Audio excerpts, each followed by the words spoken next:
최근 다이어트와 건강관리의 흐름 속에서 단백질 식단은 하나의 뚜렷한 트렌드로 자리 잡고 있습니다. 특히 근육을 키우고 체지방을 줄이는데 관심이 많은 젊은 세대일수록 단백질 섭취를 의도적으로 늘리는 경향이 두드러집니다. 실제로 헬스장이나 마트만 가봐도 단백질 보충제, 닭가슴살, 단백질 음료가 쏟아져 나오는 것을 쉽게 확인할 수 있습니다. 하지만 단백질에만 지나치게 의존하는 식단이 늘 건강을 보장하는 것은 아닙니다. 오히려 탄수화물과 지방, 비타민, 미네랄 같은 다른 영양소의 균형이 무너질 경우 우리 몸은 예상치 못한 부담과 부작용을 겪을 수 있습니다. 오늘은 단백질 위주의 식단의 위험성과 올바른 단백질 섭취 방법에 대해 알려드리겠습니다. 수업 시작합니다. 안녕하세요. 효초TV 채널 방문을 환영합니다. 구독, 좋아요는 좋은 영상 만들 때 힘이 됩니다. 고단백 식단은 분명 많은 장점이 있습니다. 근육을 지켜주고 체중 관리에도 효과적이니까요. 그래서 다이어트를 시작하는 사람들, 혹은 운동을 즐기는 많은 분들이 단백질 위주의 식단을 선택하곤 합니다. 하지만 단백질만 지나치게 강조한 식단은 예상치 못한 문제를 일으킬 수 있습니다. 단백질은 중요한 영양소이지만 다른 영양소와 함께 균형을 맞출 때 비로소 제 역할을 하기 때문입니다. 단백질만으로 건강을 지키려는 시도는 오히려 몸에 부담을 주고 장기적으로는 부작용을 초래할 수 있습니다. 그렇다면 어떤 점이 문제일까요? 지금부터 대표적인 단점 4가지를 하나씩 살펴보겠습니다.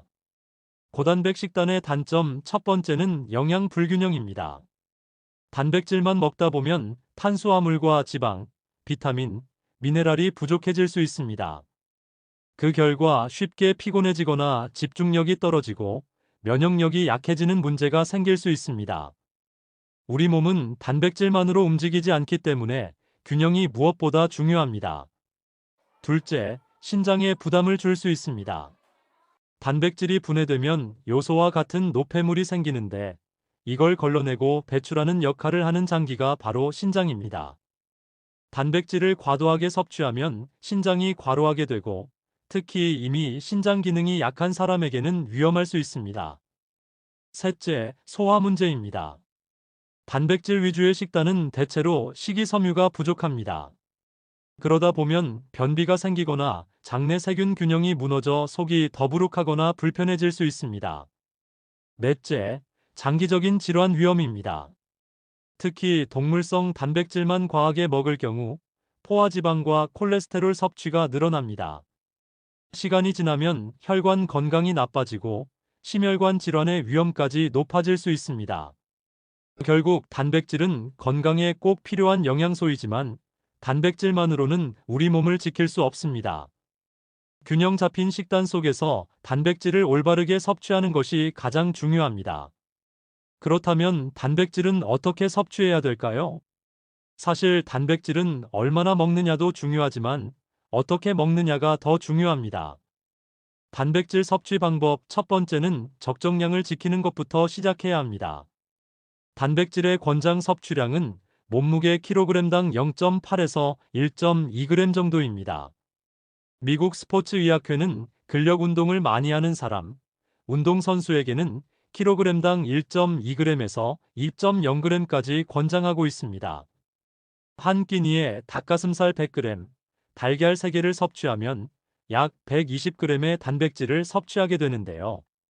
이를 하루에 여러 번 섭취한다면 또한 운동 후에 단백질 보충제까지 섭취할 경우 권장량을 훌쩍 초과하게 됩니다. 단백질을 섭취할 때는 권장량에 맞춰 끼니마다 고르게 나눠 섭취해야 체내에서 더 효율적으로 활용됩니다. 단백질 섭취 방법 두 번째는 단백질의 원천을 다양하게 하는 것입니다. 보통 단백질을 섭취할 때 닭가슴살만 떠올리지만 단백질은 훨씬 다양한 음식에 들어 있습니다.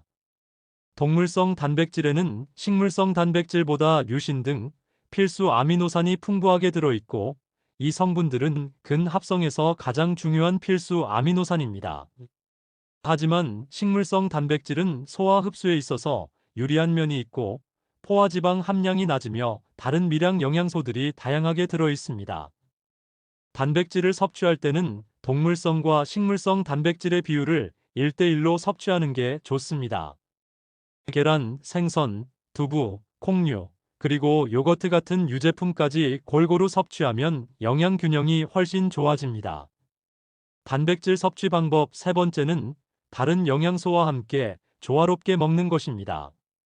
단백질만 따로 떼어 먹는 식단은 오히려 우리 몸에 무리가 될 수 있습니다. 단백질이 근육을 만들고 에너지를 공급하는 데 쓰이려면 탄수화물과 지방 같은 다른 영양소가 반드시 함께 작용해야 합니다. 예를 들어, 탄수화물이 충분히 공급되지 않으면 우리 몸은 단백질을 에너지로 소모해 버리는데, 이렇게 되면 정작 근육 합성에는 단백질을 제대로 활용하지 못하게 됩니다. 또한 건강한 지방은 세포막을 만들고 호르몬을 합성하는데 중요한 역할을 하며 지용성 비타민의 흡수를 도와 단백질 대사를 원활하게 합니다.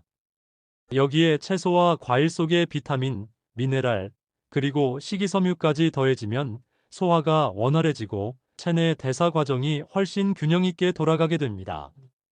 즉, 단백질만으로는 불완전합니다.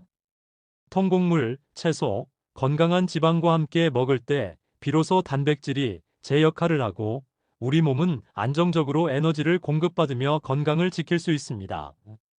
단백질 섭취 방법 네 번째는 자신의 생활 습관에 맞추는 것입니다.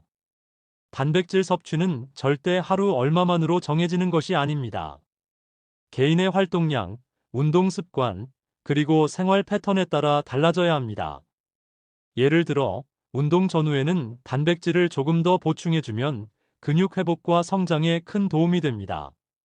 하지만 활동량이 많지 않은 날, 혹은 책상에 오래 앉아 있는 직장인처럼 에너지 소비가 적은 경우에는 과도한 단백질 섭취가 오히려 신장에 부담이 되고 체지방으로 전환될 가능성도 있습니다. 또한 나이와 건강 상태도 중요한 변수입니다. 성장기 청소년이나 근육 손실이 걱정되는 노인의 경우 일반적인 성인보다 단백질이 조금 더 필요합니다. 반면 신장 질환이 있거나 소화 기능이 약한 사람은 권장량보다 낮춰 조절해야 합니다. 즉, 단백질은 누구에게나 똑같이 적용되는 정답이 아니라 본인의 생활 습관과 신체 상태에 맞게 유연하게 조절해야 하는 영양소입니다. 자기 몸의 상태를 이해하고 상황에 맞춰 단백질을 조절할 때 비로소 건강을 지키면서 단백질의 장점을 온전히 누릴 수 있습니다. 오늘은 여기까지입니다. 도움이 되셨다면 구독, 좋아요 꾹꾹 눌러주시고 댓글도 남겨주세요. 그럼 더 좋은 영상으로 다시 또 찾아뵙겠습니다. 시청 감사드리며 오늘도 건강한 하루 보내세요.